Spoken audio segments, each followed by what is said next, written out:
Hello everyone, welcome to streaming knowledge. आज हम chemical bonding का पार्ट 10 करने वाले हैं, जिसके अंदर हम करेंगे सेकेंडरी बॉन्ड्स के बारे में। और देखिए, ये जो वीडियो है केमिकल बॉन्डिंग के ऊपर, ये लास्ट वीडियो आपका होने वाला है, ठीक है। और अभी तक हम सारी थियोरीज कर चुके हैं, इवन प्राइमरी बॉन्ड्स कर चुके हैं। और प्राइमरी बॉन्ड्स में हमने कौन कौन से बॉन्ड्स किए थे, अगर आपको याद हो कौन कौन से किए थे। सबसे पहले हमने आयनिक किया था, उसके बाद हमने कोवलेंट किया था, फिर हमने कोऑर्डिनेट किया था, उसके बाद हमने मेटेलिक किया था। तो प्राइमरी बॉन्ड्स हम कर चुके हैं और आज हम करेंगे सेकेंडरी बॉन्ड्स के बारे में, ठीक है। और अगर अभी तक आपने मेरे चैनल को सब्सक्राइब नहीं किया है तो प्लीज़ कर लीजिए, और साथ ही साथ टेलीग्राम चैनल को भी सब्सक्राइब कर लीजिए, क्योंकि वहाँ पर आपको नोट्स मिल जाएंगे। तो शुरू करते हैं आज का वीडियो। देखिए, सबसे पहले मैं आपको एक बार फिर से प्राइमरी और सेकेंडरी बॉन्ड्स के बीच में डिफरेंस बता देती हूँ, फिर हम आगे चलेंगे, ठीक है। तो देखिए, प्राइमरी और सेकेंडरी बॉन्ड्स के बीच में डिफरेंस बताती हूँ मैं कि सपोज करो एक बच्चा है जिसने क्या क्या स्कूल में एडमिशन लिया, किसी क्लास 12th में ले लिया, क्लास 11th में एडमिशन ले लिया। अब जब वो क्लास में जाएगा तो सबसे पहले कौन उससे इंट्रैक्शन करेगा? टीचर इंट्रैक्शन करेगी। या टीचर के साथ उसका बॉन्ड होना बहुत ज़्यादा ज़रूरी है, समझ रहे हो बात? क्योंकि उसको समझ में नहीं आ रहा तो किससे पूछेगा? टीचर से पूछेगा। या उसे कोई डाउट हो रहा है तो टीचर से पूछेगा। तो मतलब आप क्या बोल सकते हैं, स्टूडेंट और टीचर के बीच का जो बॉन्ड है वो क्या हो गया? प्राइमरी हो गया। लेकिन जब टाइम बीतेगा, विद टाइम क्या होगा, जो स्टूडेंट होगा उसके बाकी के क्लास के स्टूडेंट्स के साथ भी बॉन्डिंग होना शुरू हो जाएगी, इंट्रैक्शन होना शुरू हो जाएगी। कईयों के साथ बहुत अच्छी इंट्रैक्शन होगी, कईयों के साथ वीक इंट्रैक्शन होगी, कईयों के साथ क्या होगी? दुश्मनी भी होगी। समझ रहे हो बात? तो आप यहाँ पर क्या देख सकते हो कि अगर सपोज करो कि यहाँ से कोई स्टूडेंट बाहर चला भी गया, स्कूल छोड़ के चला भी गया, तो इसके ऊपर ज़्यादा कुछ इफेक्ट नहीं पड़ने वाला जब तक टीचर नहीं छोड़ के जाता है उसे, ठीक है, ठीक है। तो हमने क्या बोलते हैं, स्टूडेंट और टीचर के बीच का जो बॉन्ड है वो कौन सा हो गया? प्राइमरी बॉन्ड हो गया। लेकिन वहीं पर स्टूडेंट और स्टूडेंट के बीच का जो बॉन्ड होगा वो कौन सा हो जाएगा? सेकेंडरी बॉन्ड हो जाएगा, ठीक है। अब देखो यहाँ पर मॉलिक्यूल्स के थ्रू समझो। सपोज करो आपके पास HF है, HF के बीच में क्या होगा? ये प्राइमरी बॉन्ड होगा। लेकिन सपोज करो जो HF है वो और मॉलिक्यूल्स के साथ कुछ एक बॉन्डिंग बना रहा है, तो उसको हम क्या बोल देंगे? सेकेंडरी बॉन्ड बोल देंगे। समझ रहे हो बात? तो सबसे पहले क्या है कि HF के अपने बीच में बॉन्ड का स्ट्रांग होना जरूरी है, ठीक है। अब देखो, अगली चीज जो सेकेंडरी बॉन्ड होता है वो अलग अलग टाइप्स का आपको देखने को मिलेगा। सबसे पहले क्या है? हाइड्रोजन बॉन्डिंग है। सेकंड क्या है? हमारे पास वंडरवॉल बॉन्ड्स है या फोर्स है, और उसी को हम आगे 5 टाइप्स में क्लासिफाई करते हैं। Dipole, dipole, dipole induce dipole, dispersion, London force, और ion dipole, ion induce dipole, ठीक है। तो ये 5 तरह के हम और वंडरवॉल फोर्सेस को पढ़ने वाले हैं, ठीक है। सबसे पहले हम बात करेंगे हाइड्रोजन बॉन्डिंग के बारे में। तो एक एग्जांपल के थ्रू समझिए। देखिए क्या होता है कि सपोज करो आपके पास HF है। HF क्या है? इलेक्ट्रोनेगेटिव है, ठीक है। और ये क्या है? ऑब्वियसली इसके रिस्पेक्ट में क्या है? कम इलेक्ट्रोनेगेटिव है, इलेक्ट्रोपॉजिटिव आप बोल सकते हैं इसको, ठीक है। तो देखिए होता क्या है कि जो F है वो क्या करेगा? ये जो इलेक्ट्रॉन पेयर है उनको अपनी तरफ खींचने की कोशिश करेगा, ठीक है। मतलब आप क्या बोल सकते हैं, जो H है उसके पास क्या हो जाएगा? H के पास क्या हो जाएगा? थोड़ी बहुत जो है कमी हो जाएगी इलेक्ट्रॉन्स की, बिकॉज जो H के इलेक्ट्रॉन पेयर है वो फ्लोरीन जो है अपनी तरफ खींचने की कोशिश कर रहा है। तो H क्या करेगा? जिस मीडियम में प्रेजेंट होगा उस मीडियम में कहीं और से इलेक्ट्रॉन को अपनी तरफ अट्रैक्ट करने की कोशिश करेगा। समझ रहे हो बात? तो सपोज करो यहाँ पर क्या है? HF है, तो F के वो इलेक्ट्रॉन को क्या करेगा? अपनी तरफ खींचने की कोशिश कर देगा। तो इस बॉन्ड को हम बोल देंगे क्या? Hydrogen bond. क्या बोल देंगे? Hydrogen bond. तो वही लिखा है यहाँ पर, when H is connected to high electronegative element like FON. अब फोन हमारा जो घर पे वो वाला नहीं फोन, यहाँ पर फोन का मतलब है fluorine, oxygen, nitrogen. Then hydrogen attract other pair of electron present in medium to form a new bond called as a hydrogen bond. इतनी बात क्लियर हो गई। अगली चीज कि कौन कौन सी कंडीशंस का होना जरूरी है हाइड्रोजन बॉन्ड के लिए, ठीक है। तो पहली चीज कि मॉलिक्यूल के पास एक इलेक्ट्रोनेगेटिव, वो भी हाई इलेक्ट्रोनेगेटिव एटम का होना बहुत जरूरी है, जो कि हाइड्रोजन एटम के साथ अटैच होना चाहिए। मैंने क्या बोल दिया कि मॉलिक्यूल के पास इलेक्ट्रोनेगेटिव एटम का होना बहुत ज्यादा जरूरी है, जिसके साथ हाइड्रोजन अटैच हो, ठीक है।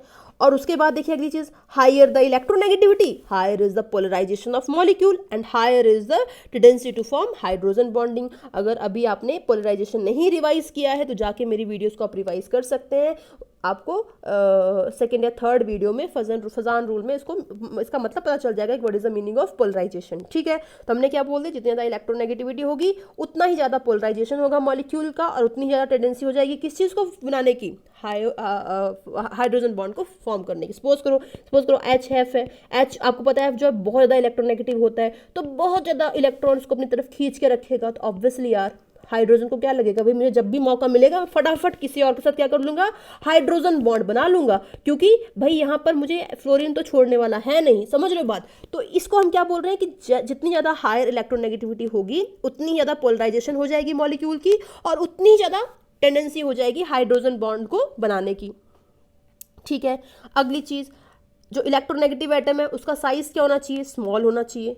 ठीक है, क्या होना चाहिए, स्मॉल साइज होना चाहिए। क्यों, क्योंकि भाई हाइड्रोजन के साथ बनाएगा तो अटैच होगा, तो क्या होगा, हाइड्रोजन क्या होता है, छोटा साइज का होता है। ठीक है, तो अगर उसके साथ छोटा आइटम चिपकेगा तभी फायदा है ना, अगर बड़ा आइटम आके चिपक जाएगा तो फायदा नहीं है, समझ रहे हो बात, क्योंकि बॉन्ड उतना स्ट्रांग नहीं बन पाएगा दोनों के बीच में। तो हमने क्या बोल दिया कि size of electronegative atom should be small, so chlorine can not form hydrogen bonding having same electronegativity as nitrogen because of its large size. क्या बोल दिया मैंने कि जो क्लोरीन है वो हाइड्रोजन बॉन्डिंग नहीं बनाता है, जबकि उसकी जो इलेक्ट्रोनेगेटिविटी है वो नाइट्रोजन के बराबर है, but still it does not form hydrogen bond. क्यों नहीं बनाता, क्योंकि उसका साइज क्या है, बड़ा है। ठीक है, इतनी बात क्लियर हो गई।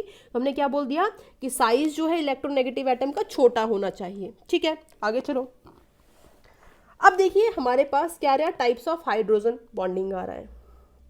ठीक है, तो हाइड्रोजन बॉन्ड्स दो तरह के आने वाले हैं, एक आएगा इंटरमॉलिक्यूलर और एक आएगा आपके पास इंट्रामॉलिक्यूलर। क्या बोल दिया मैंने, इंटरमॉलिक्यूलर और इंट्रामॉलिक्यूलर।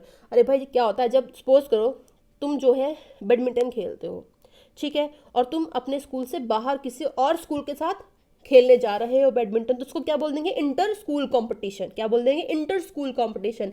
लेकिन सपोज करो तुम्हारा स्कूल के अंदर स्पोर्ट्स डे हो रहा है, उस दिन तुम खेल रहे हो, तो वो क्या हो जाएगा, इंट्रा स्कूल कंपटीशन। मतलब इंट्रा मतलब जब तुम्हारे स्कूल के अंदर ही कंपटीशन है, और इंटर मतलब जब दो स्कूल्स के बीच में कंपटीशन है, तो वही हो गया इंटरमॉलिक्यूलर, मतलब दो अलग अलग मॉलिक्यूल, बट इंट्रामॉलिक्यूलर मतलब एक ही मॉलिक्यूल के अंदर हाइड्रोजन बॉन्डिंग। ठीक है, इतनी चीज क्लियर हो गई। तो देखो इंटरमॉलिक्यूलर हाइड्रोजन बॉन्डिंग में क्या लिखा है, this takes hydrogen and electronegative elements, नहीं, this takes place between hydrogen and electronegative element but present in different molecules of the same substance. ठीक है, और डिफरेंट सब्सटेंस। समझ में आ गई बात, क्या बोला है, सिंपल सी चीज़ है यार। सपोज कर तुमने क्या किया, HF को ले लिया है, ठीक है, लिक्विड को ले लिया है आपने।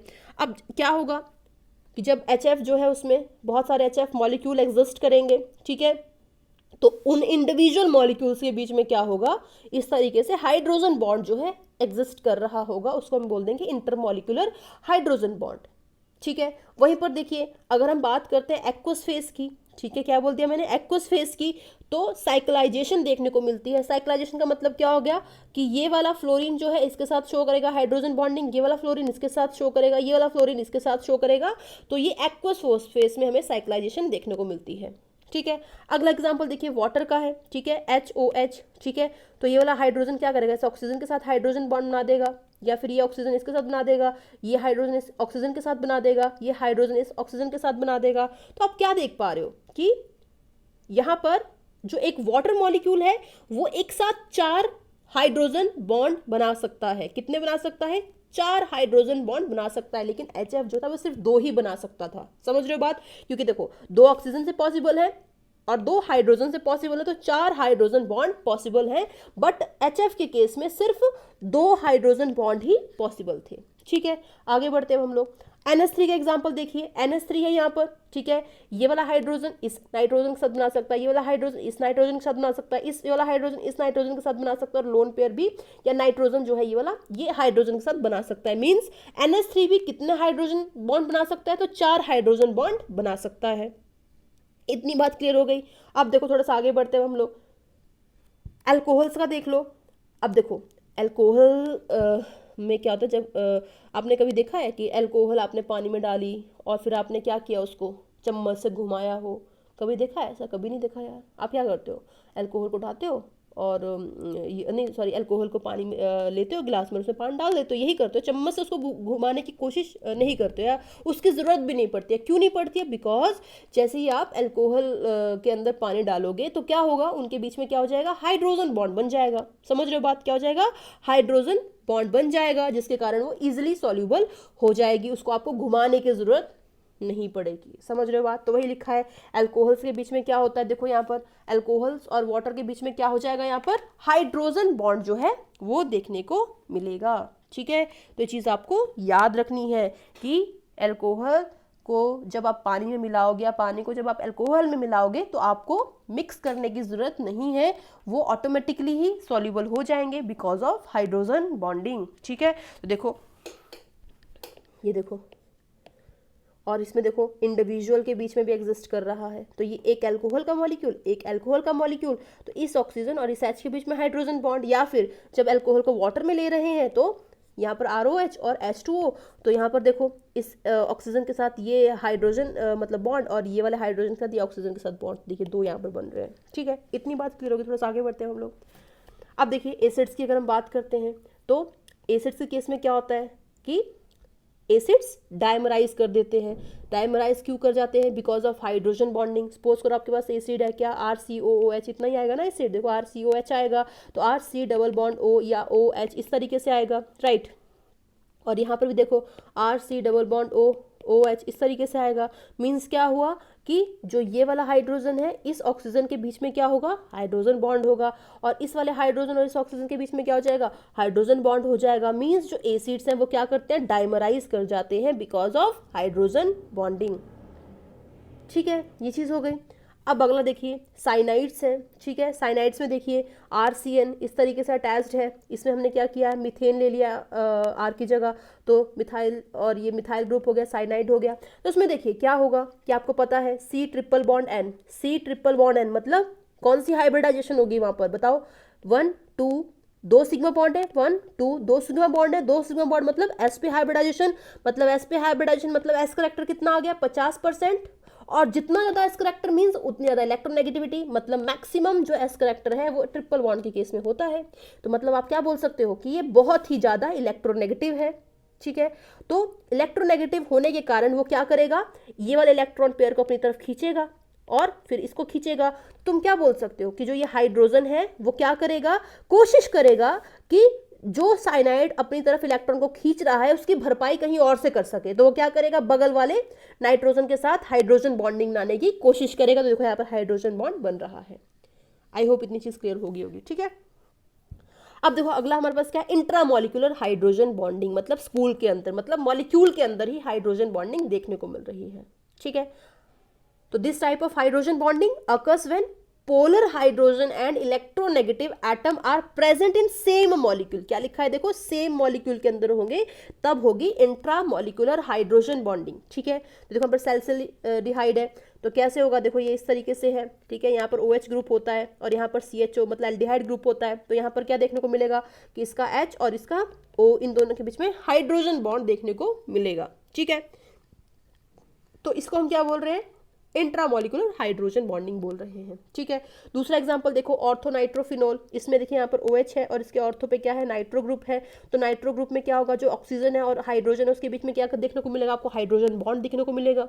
ठीक है, अब देखिए यहाँ पर अगला एग्जाम्पल, इसमें क्या है, देखिए यहाँ पर कि कुछ इस तरीके से C डबल बॉन्ड N है, इसके साथ H लगा हुआ है, यहाँ पर N के साथ OH लगा हुआ है। तो यहाँ पर एक चीज़ का ध्यान दीजिएगा कि यहाँ पर जो इस H का, ठीक है, या इस OH ग्रुप का इस H से एंटी होना ज़रूरी है। क्या बोल दिया मैंने, इस H का और OH का एंटी होना ज़रूरी है। एंटी मतलब अपोजिट डायरेक्शन, सिन मतलब सेम डायरेक्शन। अब सपोज करो यहाँ पर क्या है, देखो OH और H क्या है, सेम डायरेक्शन में है। इसमें क्या है, H और OH क्या है, एंटी है। तो अगर एंटी होंगे तो वो क्या करेगा, नाइट्रोजन के साथ हाइड्रोजन बॉन्डिंग बना लेगा, लेकिन इस केस में पॉसिबल नहीं हो पाएगा। तो हमने क्या बोल दिया कि हाइड्रोजन बॉन्डिंग के लिए इसका एंटी होना जरूरी है, तभी जो है हाइड्रोजन बॉन्डिंग बन पाएगी। सिन के केस में हाइड्रोजन बॉन्डिंग पॉसिबल नहीं होगी। ठीक है, ये चीज हो गई।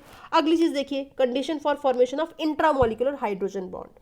ठीक है, पहली चीज कि जो रिंग बनेगी हाइड्रोजन बॉन्डिंग के कारण वो प्लेनर होनी चाहिए। मैंने क्या बोला, जैसे यहाँ पर क्या हो रहा है, ये रिंग बन रही है। ठीक है, हाइड्रोजन के बॉन्डिंग के बाद क्या हो रहा है, ये रिंग बन रही है, राइट, रिंग बन रही है ये।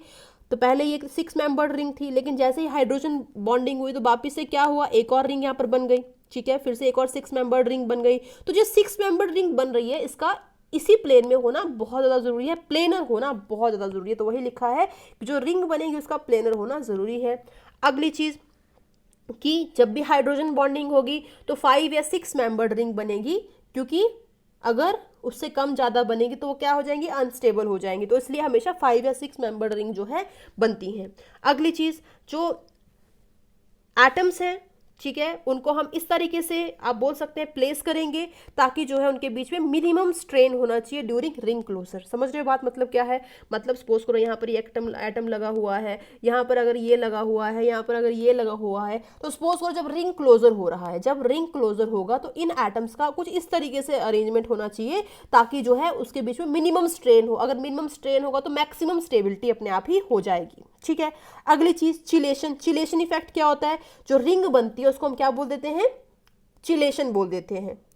और इसके कारण क्या होता है, मॉलिक्यूल हमेशा स्टेबलाइज कर जाता है। क्या बोला मैंने, चिलेशन मतलब क्या होता है, रिंग फॉर्मेशन को हम बोलते हैं चिलेशन इफेक्ट। और इसके कारण क्या होता है, मॉलिक्यूल स्टेबलाइज कर जाता है, स्टेबल हो जाता है। अब देखो कॉन्सिक्वेंसेज ऑफ हाइड्रोजन बॉन्डिंग। तो हाइड्रोजन बॉन्डिंग के क्या क्या कॉन्सिक्वेंसेज है। तो पहला क्वेश्चन आपके सामने है कि why water is liquid and H2S is gas. तो रीजन क्या है उसके पीछे, बहुत सिंपल है, बिकॉज वाटर के केस में क्या होगा, हाइड्रोजन बॉन्डिंग एग्जिस्ट करेगी बट H2S के केस में एग्जिस्ट नहीं करेगी, इसलिए वाटर क्या होगा, लिक्विड होगा, बट H2S क्या होगा, गैस होगा। और एक और चीज याद रखिएगा कि जो H2A के केस में जो हाइड्रोजन बॉन्डिंग होगी वो इंटरमॉलिक्यूलर होगी, दो मॉलिक्यूल्स के बीच में होती है, ठीक है, ये चीज होगी। अगली चीज कि boiling point of water is more than hydrogen fluoride, कि वाटर का जो बॉइलिंग पॉइंट है वो ज़्यादा होता है as compared to hydrogen fluoride. क्यों, ऑलरेडी हमने किया, बिकॉज एक वाटर मॉलिक्यूल कितने हाइड्रोजन बॉन्ड बनाएगा, कुछ याद आया, 4 बनाएगा, 4 बनाएगा, 1 2 3 4, 4 हाइड्रोजन बॉन्ड बनाएगा। लेकिन वहीं पर HF जो है कितना बनाएगा, HF जो है वो 2 बनाएगा। इसलिए हम क्या बोल सकते हैं कि वाटर जो है उसका ज़्यादा बॉइलिंग पॉइंट होगा एज कंपेयर टू HF, ठीक है। इतनी चीज क्लियर हो गई। अब देखिए अगला एग्जांपल यहाँ पर देखते हैं कि इनमें से सबसे ज्यादा एक्सटेंट ऑफ हाइड्रोजन बॉन्डिंग किसमें होगा। तो किसमें होगा भाई, इसमें एक ही हाइड्रोजन बॉन्डिंग पॉसिबल है, इसमें 2 पॉसिबल है, इसमें 3 पॉसिबल है। तो हम क्या बोल सकते हैं, एक्सटेंट ऑफ हाइड्रोजन बॉन्डिंग किसमें ज्यादा होगा, पहले C में होगा, फिर B में होगा, फिर A में होगा। तो वही यहाँ पर ऑर्डर दे रखा है। आप क्या कर सकते हैं, बाय यूजिंग हाइड्रोजन बॉन्डिंग आप विस्कोसिटी का भी पता कर सकते हैं। तो विस्कोसिटी ऑर्डर भी क्या होगा, जितनी ज्यादा हाइड्रोजन बॉन्डिंग होगी उतना ज्यादा क्या हो जाएगा, लिक्विड विस्कस हो जाएगा। तो वही C greater than B greater than A, ठीक है। इतनी चीज क्लियर हो गई। आगे चलते हैं अब यहाँ पर कुछ कुछ चीज़ें दे रखी है कि melting and boiling point trend. अब देखिए ये चीज़ें आपको याद करनी है, ठीक है। ये क्या, क्यों याद करनी है, because these are the experimental things, ठीक है। एक्सपेरिमेंटल थिंग है तो आपको याद करनी है। पहली चीज़ कि मेल्टिंग पॉइंट की जब हम बात करेंगे तो होगा क्या कि अगर हम 15th ग्रुप की बात करते हैं तो उसके अंदर कौन कौन से एलिमेंट्स आते हैं, नाइट्रोजन, फॉस्फोरस, ये ग्रुप ये आते हैं, ठीक है। ये सारे इसमें एलिमेंट्स आते हैं, राइट, ये सारे एलिमेंट्स आते हैं ना इसमें। अब देखो, लेकिन अगर हम बात करते हैं मेल्टिंग पॉइंट की तो मेल्टिंग पॉइंट सबसे ज्यादा किसका होता है, एक्सेप्शनली हाई किसका होता है, NH3 का होता है। देखो यहाँ पर NH3 का एक्सेप्शनली हाई है। एक्सेप्शनली हाई क्यों हो रहा है, बिकॉज ऑफ हाइड्रोजन बॉन्डिंग, ठीक है। क्यों हाई है, बिकॉज ऑफ हाइड्रोजन बॉन्डिंग। तो ये चीज़ आपको याद रखनी है। उसका अगर हम बॉइलिंग पॉइंट की बात करते हैं तो बॉइलिंग पॉइंट यहाँ पर 3rd नंबर पे आएगा। तो आप ये मत पूछना मैम क्यों आएगा, बिकॉज ये एक्सपेरिमेंटल चीज़ें हैं, ठीक है। तो इस चीज़ को आपको याद रखना है कि मेल्टिंग पॉइंट NH3 का 1st नंबर पे आता है, तो बॉइलिंग पॉइंट जो है वो 3rd नंबर पे आता है, ठीक है। वैसे अगर ग्रुप 16 की हम बात करते हैं तो फिर से वही देखिए यहाँ पर क्या है, इसमें क्या आता है, ये वाले एलिमेंट्स आते हैं, ये वाले एलिमेंट आते हैं, राइट, यही एलिमेंट आते हैं, ठीक है, ये एलिमेंट्स आते हैं ना इसमें। तो देखो इसमें जो ऑर्डर होगा, ठीक है, इसमें जो ऑर्डर होगा वो क्या आ रहा है, फिर से देखिए यहाँ पर H2 सबसे ज़्यादा है एज कम्पेयर टू इनके, क्यों ज़्यादा है, बिकॉज ऑफ हाइड्रोजन बॉन्डिंग। और यहाँ पर भी हाइड्रोजन बॉन्डिंग। तो याद रखना है कि वाटर के केस में मेल्टिंग पॉइंट बॉइलिंग पॉइंट दोनों ही ज़्यादा है as compared to other and which is happening because of hydrogen bonding. अगर देखिए ग्रुप 17 का एग्जांपल है melting point and boiling point. तो देखिए मेल्टिंग पॉइंट हाइड्रोजन फ्लोराइड का 2nd नंबर पे आता है हाइड्रोजन बॉन्डिंग के कारण, वहीं पर बॉइलिंग पॉइंट जो है 1st नंबर पे आएगा बिकॉज ऑफ हाइड्रोजन बॉन्डिंग। तो आपको ये चीज़ याद रखनी है, इंपॉर्टेंट है, ठीक है। तो वाटर दोनों 1 और मेल्टिंग पॉइंट के केस में NH3 1, बॉइलिंग पॉइंट के केस में NH3 3rd, और ग्रुप 17 में फ्लोराइड जो है वो 2nd and melting boiling point के केस में 1st। तो ये चीज़ें आपको याद रखनी है, इंपॉर्टेंट है। और एक और चीज़ है यहाँ पर कि जो आपको याद रखनी है, क्या याद रखना है कि जो इंटरमॉलिक्यूलर हाइड्रोजन बॉन्डिंग होती है वो ज़्यादा स्ट्रॉन्गर होती है as compared to intramolecular hydrogen bonding for same molecule. समझ में आई बात, क्या बोला मैंने? तो जो हाइड्रोजन बॉन्डिंग दो मॉलिक्यूल्स के बीच में लगती है वो ज़्यादा स्ट्रॉन्गर है एज कंपेयर टू जो मॉलिक्यूल के अंदर लगती है। इतनी सी बात है, ठीक है? तो ये फैक्ट आपको याद रखना है। अब देखिए क्वेश्चन है, why paranitrophenol has higher boiling point than orthonitrophenol. ठीक है, कि पैरानाइट्रोफिनोल का बॉइलिंग पॉइंट ज़्यादा क्यों है एज कम्पेयर टू ऑर्थोनाइट्रोफिनोल। ठीक है, तो देखो ऑर्थोनाइट्रोफिनोल जो है वो ये है। ठीक है, इसमें देखो क्या है, इसमें एन यहाँ पर आ जाएगा डबल बॉन्ड ओ, ये देखिए इस तरीके से OH। तो यहाँ पर क्या हो रहा है, इंट्रामॉलिक्यूलर हाइड्रोजन बॉन्डिंग है। ठीक है, इंट्रामॉलिक्यूलर हाइड्रोजन बॉन्डिंग है। लेकिन जब आप एग्जाम्पल देखोगे पैरा का, ठीक है, पैरा का जब आप एग्जाम्पल कुछ इस तरीके से देखोगे तो इसमें क्या हो रही है, इसमें क्या हो रही है, यहाँ पर टू मॉलिक्यूल्स के बीच में हाइड्रोजन बॉन्डिंग देखने को मिल रही है, मतलब इंटरमॉलिक्यूलर हाइड्रोजन बॉन्डिंग देखने को मिल रही है। इसलिए हम क्या बोल सकते हैं कि पैरानाइट्रोफिनोल का बॉइलिंग पॉइंट ज्यादा होगा एज कंपेयर टू ऑर्थोनाइट्रोफिनोल। ठीक है, अगली चीज यहां पर देखिए क्या है ये, कि carboxylic acid boils at high temperature than alcohol because extent of hydrogen bonding in acid is higher and it forms dimer. समझ में आई बात? बहुत सिंपल यार, क्या कि जो हमने ऑलरेडी किया, जो कार्बोक्सिलिक एसिड है उनका जो बॉइलिंग पॉइंट है वो ज़्यादा होता है as compared to alcohol because carboxylic acid क्या करते हैं, एज अ डाइमर एग्जिस्ट करते हैं बिकॉज ऑफ हाइड्रोजन बॉन्डिंग, मतलब एक्सटेंट ऑफ हाइड्रोजन बॉन्डिंग ज़्यादा होता है एज कम्पेयर टू एल्कोहल, इसलिए इनका बॉइलिंग पॉइंट ज़्यादा होता है। ठीक है, ये हो गया। अब चलते हैं हम लोग वंडरबॉल बॉन्ड्स के ऊपर। ठीक है, तो उसमें सबसे पहले टाइप कौन सी आने वाली है, डाइपोल डाइपोल फोर्स आने वाली है। जैसे नाम से पता चल रहा है, ठीक है, कि ये किसके बीच में होगी, डाइपोल और डाइपोल के बीच में होगी। ठीक है, वंडरबॉल बॉन्ड से पता चल रहा है ना, डाइपोल और डाइपोल के बीच में होगी। ठीक है, डाइपोल क्या होता था अगर आपको याद हो, क्या था, equal and opposite charges separated by some distance. ठीक है, उसको हम क्या बोलते थे, डाइपोल बोलते थे। ठीक है, तो मतलब जो डाइपोल है इनके बीच में क्या देखने को मिलेगी, एक फोर्स देखने को मिलेगी, उसको हम क्या बोल देंगे, डाइपोल डाइपोल फोर्स बोल देंगे। ठीक है, जैसे यहाँ पर देखिए HCl है। ठीक है, तो ये क्या है, डाइपोल है, इसके ऊपर पार्शियल पॉजिटिव चार्ज आएगा, इसके ऊपर पार्शियल नेगेटिव चार्ज आएगा। तो अगर HCl के दो मॉलिक्यूल्स होंगे तो उनके बीच में क्या देखने को मिलेगी, एक फोर्स देखने को मिलेगी, जिसको हम क्या बोल देंगे, डाइपोल डाइपोल फोर्स। ठीक है, अब देखो यहाँ पर जो अट्रैक्टिव फोर्स है डाइपोल वाली वो डिक्रीज होगी विद इंक्रीज इन डिस्टेंस। मतलब क्या हुआ, जैसे जैसे दूर जाते जाएंगे वैसे वैसे क्या होगा कि जो डाइपोल डाइपोल फोर्स है वो डिक्रीज करती जाएगी। सिंपल चीज है यार।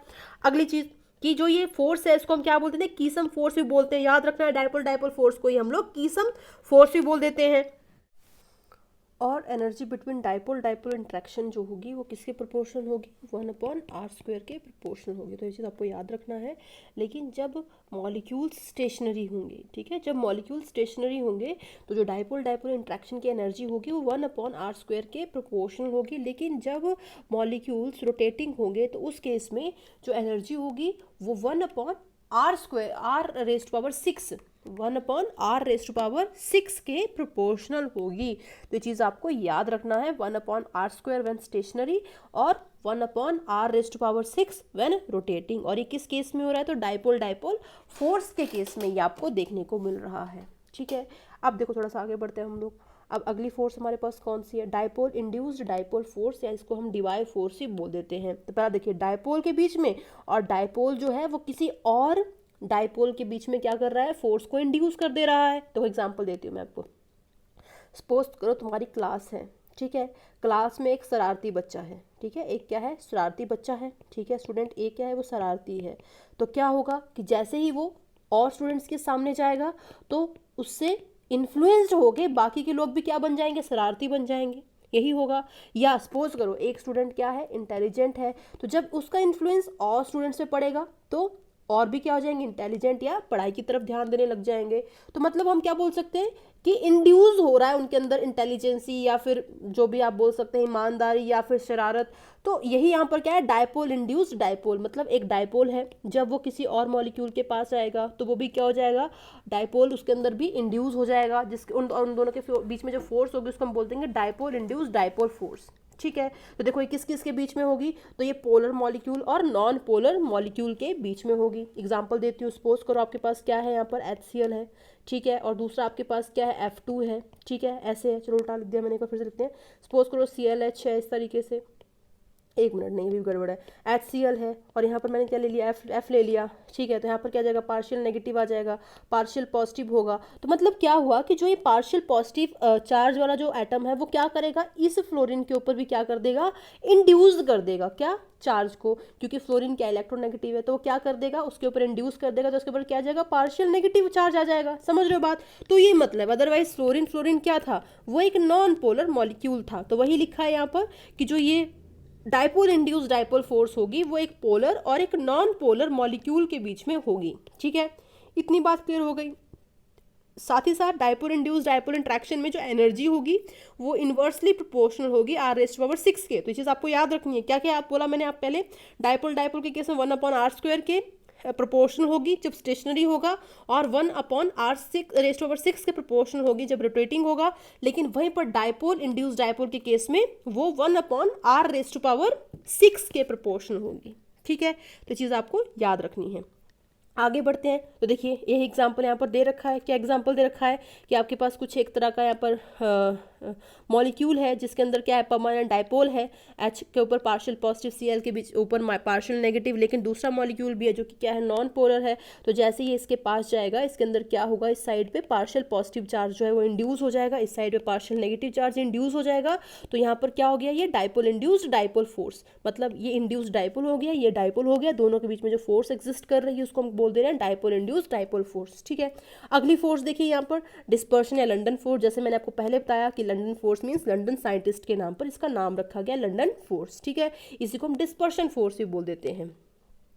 तो जो ये फोर्स है वो दो नॉन पोलर मॉलिक्यूल्स के बीच में एग्जिस्ट करती है। ठीक है, और आप क्या बोल सकते हैं, ठीक है, और क्या बोल सकते हैं कि जो ये लंदन या फिर डिस्पर्शन फोर्स है वो temporary dipole and induced temporary dipole के बीच में एग्जिस्ट करती है। एग्जांपल देखिए, सपोज करिए आपके पास क्या हाइड्रोजन गैस है, जो यहाँ पर दे रखा है हाइड्रोजन गैस है। तो अगर आप बोल सकते हैं कि इसका हाफ लाइफ जो है 10 सेकेंड है, सपोज करो इसका हाफ लाइफ क्या 10 सेकेंड है, तो कुछ 1 सेकेंड के लिए कोई ऐसी स्टेज रहेगी जहाँ पर इसके ऊपर क्या हो जाएगा, टेम्पररी डायपोल जो है कुछ इस तरीके से इंड्यूस हो जाएगा।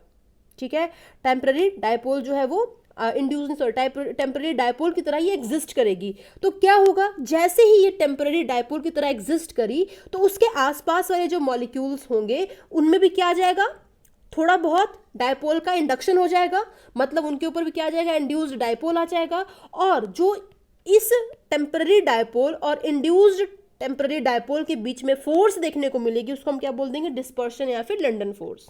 ठीक है, इतनी बात क्लियर हो गई। और यहाँ पर आपको याद रखना है कि जो एनर्जी होगी वो इन्वर्सली प्रोपोर्शनल होगी किसके, 1/r⁻⁶ के। देखिए इसमें 1/r⁻⁶ है, और जो लास्ट हमने किया इसमें 1/r⁻⁶ था, इसमें रोटेटिंग के केस में था और स्टेशनरी के केस में 1/r² था। इतनी बात क्लियर हो गई। अब देखो थोड़ा सा आगे बढ़ते हैं हम लोग। यही बोला है, देखो नॉन पोलर है, ये भी नॉन पोलर है, लेकिन कुछ एक स्टेज ऐसी आएगी जहाँ पर इसके ऊपर टेम्पररी डायपोल जो है वो ऑटोमेटिकली डेवलप होगा, जिसके कारण जो इसके साथ वाला एटम होगा, मॉलिक्यूल होगा, उसके ऊपर जो है इंड्यूस्ड डायपोल आपको देखने को मिलेगा, और दोनों के बीच में जो फोर्स ऑफ अट्रैक्शन एग्जिस्ट करेगा उसको हम क्या कह देंगे, डिस्पर्शन या फिर लंदन फोर्स। तो वही यहाँ पर दे रखा है। ठीक है, आगे चलते हैं। अगला हमारे पास क्या, आयन डायपोल फोर्स। क्या बोल दिया, आयन डायपोल फोर्स, मतलब एक परमानेंट आयन और डायपोल के बीच में, ठीक है, क्या होगा, जो फोर्स एग्जिस्ट करेगा उसको हम क्या बोल देंगे, आयन डायपोल फोर्स। तो आपको पता चल रहा है यहाँ पर क्या है, ये परमानेंट आयन है। ठीक है, इंड्यूस्ड नहीं है, मतलब ये परमानेंट आयन है, मींस जो ये फोर्स ऑफ अट्रैक्शन है वो ज़्यादा स्ट्रांग होने वाली है as compared to other forces. इसलिए इसका जो एनर्जी होगा वो 1/r के बराबर होगा। ठीक है, या प्रोपोर्शनल होगा। क्या बोल दिया मैंने, इसका एनर्जी 1/r के प्रोपोर्शनल होगा, जहां पर अभी तक हम 1/r⁻⁶ 1/r⁻⁶ या 1/r² या 1/r⁻⁶ के इक्वल पढ़ रहे थे, डायरेक्टली प्रोपोर्शनल पढ़ रहे थे। वहीं पर आयन डायपोल फोर्स जो होगा उसका एनर्जी 1/r के प्रोपोर्शनल होगा। ठीक है, एग्जाम्पल देखिए यहाँ पर क्या है कि आपके पास ये परमानेंट डाइपोल है और ये आपके पास क्या है, एक आयन है। तो आयन और इसके बीच में जो फोर्स देखने को मिल रही है उसको हम बोल देंगे आयन डाइपोल फोर्स। ठीक है, अगला हमारे पास आयन और इंड्यूस्ड डाइपोल, मतलब आयन के कारण किसी मॉलिक्यूल के अंदर जो कि नॉन पोलर है उसके अंदर क्या हो रही है, उसके अंदर क्या हो रहा है, डाइपोल जो है इंड्यूस हो जा रहा है, वो डाइपोल बन जा रहा है। तो उसके बीच में जो फोर्स होगी उसको हम क्या बोल देंगे आयन इंड्यूस्ड डाइपोल फोर्स। तो it exist between ion and non polar molecule, वही बात है यहाँ पर। तो इंट्रैक्शन एनर्जी क्या होगी, 1/r⁴ का इन्वर्सली प्रोपोर्शनल होगी। ठीक है, सिंपल सी चीज़ है, हो जाएगा। तो वही यहाँ पर लिखा है कि ये क्या है, परमानेंट आयन है बट ये नॉन पोलर है। तो क्या होगा, परमानेंट आयन जैसे ही इसके पास में जाएगा इसके अंदर क्या होगा, इंड्यूस्ड डाइपोल बन जाएगा, और जो इनके बीच में फोर्स ऑफ अट्रैक्शन एग्जिस्ट करेगी उसको बोल देंगे हम लोग आयन इंड्यूस्ड डाइपोल फोर्स। ठीक है, अब देखिए ऑर्डर ऑफ बॉन्ड स्ट्रेंथ। ठीक है, हमने इतने सारे बॉन्ड्स पढ़े अभी तक, प्राइमरी सेकेंडरी, तो सबसे ज़्यादा स्ट्रॉन्ग कौन है, सबसे वीक कौन है, हम उसके बारे में बात करने वाले हैं। तो सबसे ज़्यादा स्ट्रॉन्ग कौन सा होता है, आयनिक बॉन्ड, क्योंकि यहाँ पर कंप्लीट ट्रांसफर ऑफ इलेक्ट्रॉन्स हो रहा होता है। कोवलेंट बॉन्ड उसके बाद आएगा, बिकॉज वहां पर क्या हो रहा है, शेयरिंग हो रहा है। उसके बाद आएगा आयन डाइपोल, जो कि अभी हमने पढ़ा कि 1/r के प्रोपोर्शनल होगा एनर्जी। ऐसा क्यों, क्योंकि यहाँ पर परमानेंट आयन जो है एग्जिस्ट कर रहा है। उसके बाद डाइपोल तो डाइपोल क्यों होगा, 1/r², किस केस में, स्टेशनरी केस में। ठीक है, तो यहाँ पर 1/r² क्यों है, बिकॉज यहाँ पर डाइपोल परमानेंट है। ठीक है, उसमें इंडक्शन नहीं हो रहा है, इंड्यूस नहीं हो रहा है, परमानेंट है वो नेचर में।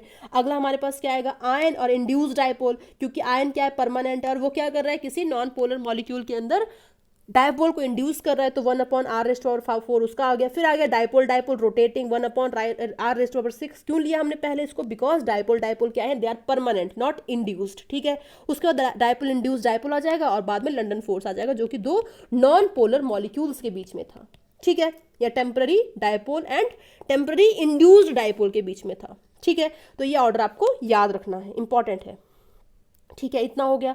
अब देखिए यहाँ पर क्या है, फैक्टर अफेक्टिंग वंडरवॉल बॉन्ड्स, कि कौन कौन से जो फैक्टर्स हैं वंडरवॉल बॉन्ड्स को अफेक्ट करते हैं। सबसे पहली चीज सरफेस एरिया, जितना ज्यादा सरफेस एरिया होगा उतना ही ज्यादा क्या हो जाएगा, वंडरवॉल फोर्स हो जाएगा। अगर एग्जांपल दूं, सपोज करो आपने क्या किया, आपके पास एक पेपर है, उसके ऊपर आपको दूसरा पेपर चिपकाना है। तो चिपकाने के लिए अगर आप यहाँ अगर क्या करोगे, अगर आप यहाँ क्या करोगे, गम लगाओगे, ठीक है, या फेविस्टिक लगा दोगे, तो क्या होगा कि पेपर उतने अच्छे चिपक नहीं पाएगा, आराम से निकल जाएगा। लेकिन अगर आप इसका सरफेस एरिया बढ़ा दोगे, सपोज करो आपने क्या किया, सरफेस एरिया बढ़ा दिया, तो क्या उसको छुड़ाना पॉसिबल हो पाएगा, नहीं। तो इसका मतलब क्या होगा कि जितना ज़्यादा सरफेस एरिया हो गया उतना ज़्यादा क्या हो गया, यहाँ पर अट्रैक्शन जो था, force of attraction, van der Waals forces जो थी वो बढ़ गई। तो वही मतलब है, higher the surface area higher is the van der Waals forces.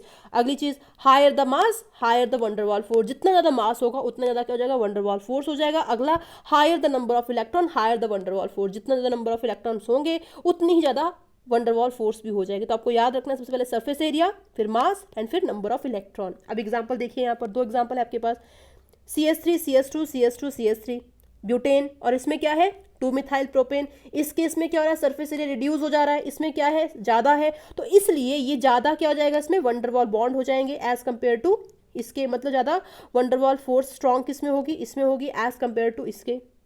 ठीक है, तो मतलब क्या हुआ, इसका ज़्यादा बॉइलिंग पॉइंट होगा एज कंपेयर टू इसके। जितनी ज़्यादा वंडरवॉल फोर्सेज उतनी ज़्यादा बॉइलिंग पॉइंट। तो ज़्यादा बॉइलिंग पॉइंट किसका हो जाएगा, ब्यूटेन का हो जाएगा as compared to 2 methyl propane, क्योंकि इस केस में क्या है, सरफेस एरिया ज़्यादा है।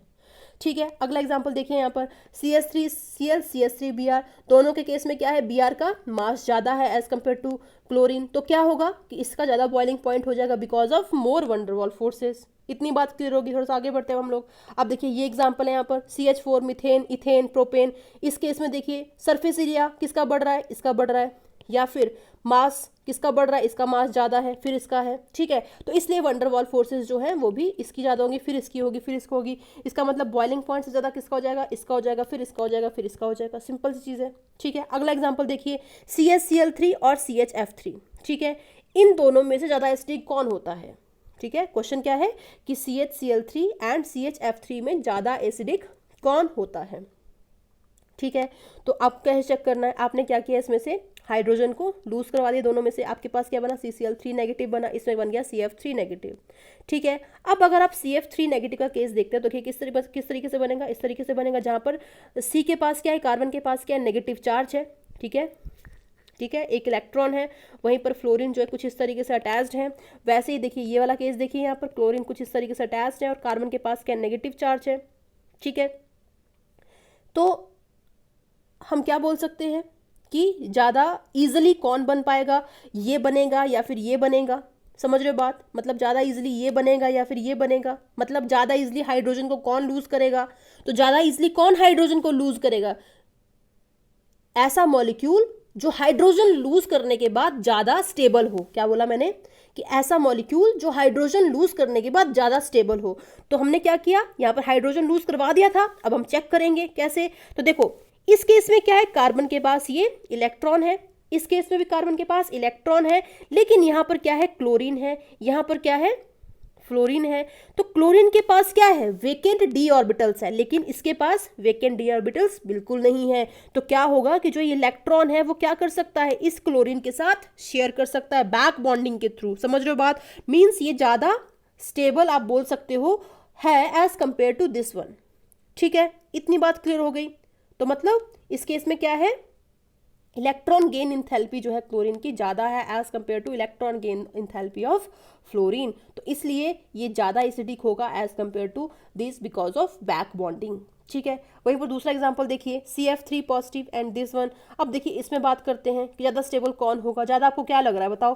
देखो इसमें क्या है, CF3 है, कुछ इस तरीके से है, मतलब इस केस में कार्बन के पास क्या है, खाली जगह पड़ी हुई है, क्लोरीन के पास भी खाली जगह पड़ी हुई है। देखो फ्लोरीन जो है बैक बॉन्डिंग के थ्रू अपने इलेक्ट्रॉन्स को डोनेट कर सकता है इस कार्बन के पास, इवन क्लोरीन भी बैक बॉन्डिंग के थ्रू यहाँ पर डोनेट कर सकता है, बट ज़्यादा अच्छे से डोनेट कौन कर पाएगा। तो देखो यहाँ पर जो फ्लोरीन है उसके 2p ऑर्बिटल्स इन्वॉल्व है, C के भी 2p ऑर्बिटल्स इन्वॉल्व है, लेकिन इस केस में क्लोरीन के 3p है तो कार्बन के 2p है, मतलब यहाँ पर डिफरेंट ऑर्बिटल्स इन्वॉल्व है। तो ज़्यादा अच्छा शेयरिंग किसके साथ हो पाएगा, फ्लोरीन और कार्बन के साथ हो पाएगा बिकॉज ऑफ सेम ऑर्बिटल्स। ठीक है, तो इसी के साथ हमने अपना जो सेकेंडरी बॉन्ड्स थे वो भी सारे ख़त्म कर लिए हैं। ठीक है, अगर आपको कोई भी डाउट आता है तो आप कमेंट सेक्शन में पूछ सकते हैं, और इसी के साथ हमारा केमिकल बॉन्डिंग चैप्टर भी फिनिश होता है।